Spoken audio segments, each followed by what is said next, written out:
You've just heard from Shinrin in our group, who also does excellent work, and I just hope that I can match what she's just presented.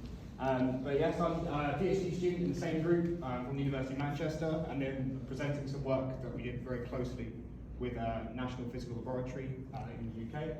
I'd also like to acknowledge I'm funded through the CBT in compound semiconductor manufacturing. So here I'm showing an investigation into some bismuth telluride nanowires. So similar size scale to the nanorods shown earlier. So first of all, topological insulators. I'm sure you're all aware, but the basic premise is we've got these strong spin orbit coupling that makes these robust surface states where the direction of these carriers are inherently locked to their spin. This breaks time symmetry, making these carriers immune to backscattering from defects and impurities.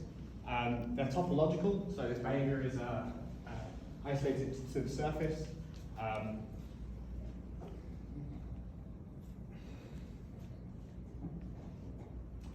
Whilst the bulk remains insulating. If we can get this behavior to occur at room temperature, we've got potential applications in dissipationless quantum electronics, room temperature spintronics, and some things as on-chip photonics. So previous investigations on bismuth telluride and topological insulators have been limited due to things such as exfoliated flakes, but because it's a surface behavior, we're quite limited in ways we can study the surface effect. So techniques like spectroscopy are typically dominated by bulk contributions rather than from the metallic surface states, where we average across the entire area. The primary method for investigating these surface states is angle resolved photoemission spectroscopy. However, the resolution of this is quite big, and this actually causes problems when we start to look at nanostructures such as grain nanowires, antenna arrays, pattern doping, things like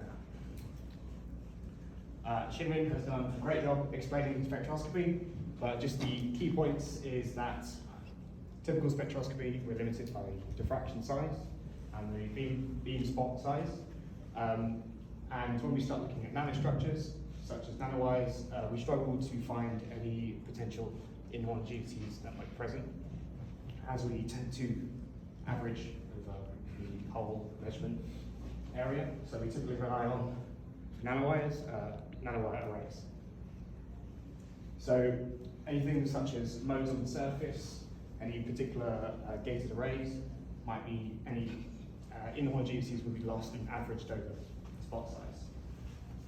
So the way we get this, high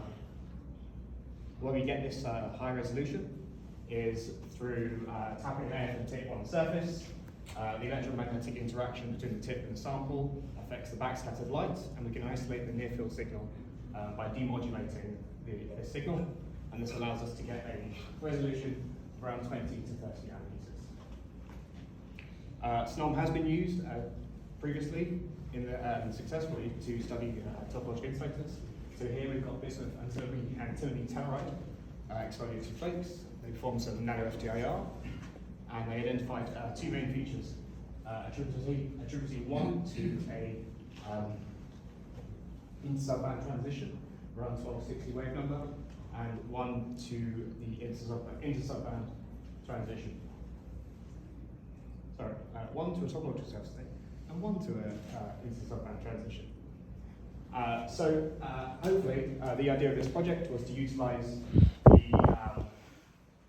the high surface sensitivity and the small surface probing effect of SNOM, and to look at a high surface to volume ratio structure such as the nanowire.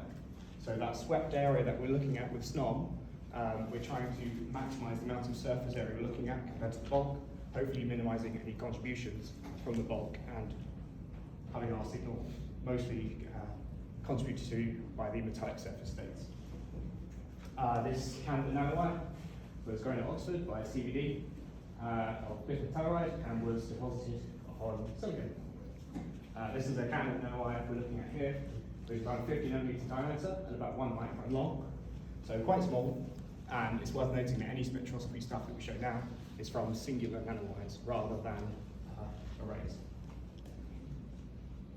So when we do SNOB, we like to think about how far we're probing, how we expect the signal to decay as we go through a sample. We can change the amount that we're probing by changing the tapping amplitude or the demodulation of the signal. So as we go higher in tapping amplitude, we're sweeping a larger area down into the sample, so we expect to be probing a larger area down. If we go to a lower tapping amplitude, we should be probing more and more surface effects. However, if we go too low, our signal to noise ratio is poor, so we have a lower limit. In this investigation, we kept our tapping amplitude around 50 nanometers. We can perform analysis on this data to estimate how far we're probing by doing retraction curves, by bringing the tip into the sample or away from the sample and measuring how the signal decays. Near field signal, we expect it to decay exponentially. And we can model this and we get an estimated depth of around 11 nanometers. These extraction curves are useful as well because they let us extract properties of the tip further down the line when we do modeling of the tip sample interaction. So first of all, we've done some broadband mid-infrared nano-FTIR, and here I show spectral sweeps of 3 laser sources A, B, and C, normalized to the silicon substrate. We see that there's a bright feature around 1100 to 1250, present in both the amplitude and the phase. Here we're looking at the third harmonic, and we can see strong agreement between the 3 laser sources. Looking specifically at one of the laser sources here, we are looking at the second, third, and fourth demodulating signal. And as I said earlier, if we go higher in demodulation, we expect to be probing more and more of the surface, so less penetration. You can see that the signal, the feature, becomes more pronounced as you go higher in demodulation, suggesting that the feature is more confined to the surface rather than the bulk. Once we've got these spectral, we can look into that tip sample interaction model. So here we utilize the finite dipole model, which is well established, and here we model the tip to be a dipole with a mirrored dipole into the sample. By taking our constants of this dipole, which we can extract from our reaction curves, we can model the tip sample interaction and extract the dielectric. So here we see a photoresonance-like feature in our fitted dielectric that agrees with the feature that we observed earlier in our spectral sweeps. So this is where our really strong project working with NPL comes into play. So we've done some broadband spectral nano-FTIR, and here we're doing some narrowband imaging.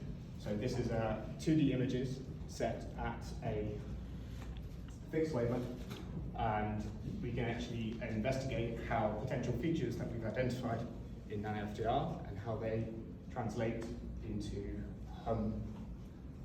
nanostructures such as these nanowires. And here we see that there's a from a feature earlier shown at 1250, we have a bright response that decays as we go away from that feature. This is all on the same scale, and it's all normalized to the substrate. So we've attributed this signal to a 2-deg electron gas. We've looked at nanowires of varying sizes, and we found that the size of the nanowire does not affect this response. So we are fairly sure it's not plasmonic, but from our nano-FTIR, we are fairly convinced that it is isolated to surface behavior and similar wavelength to observed in previous studies. Just before I finish up, I'd like to thank the rest of my group, as Shimon previously did. I will not go so much into depth into trying to find a job, but they are all very helpful. You can find us on all things terahertz. We have capability in mid-infrared, visible, room temperature, and cryo, and soon terahertz.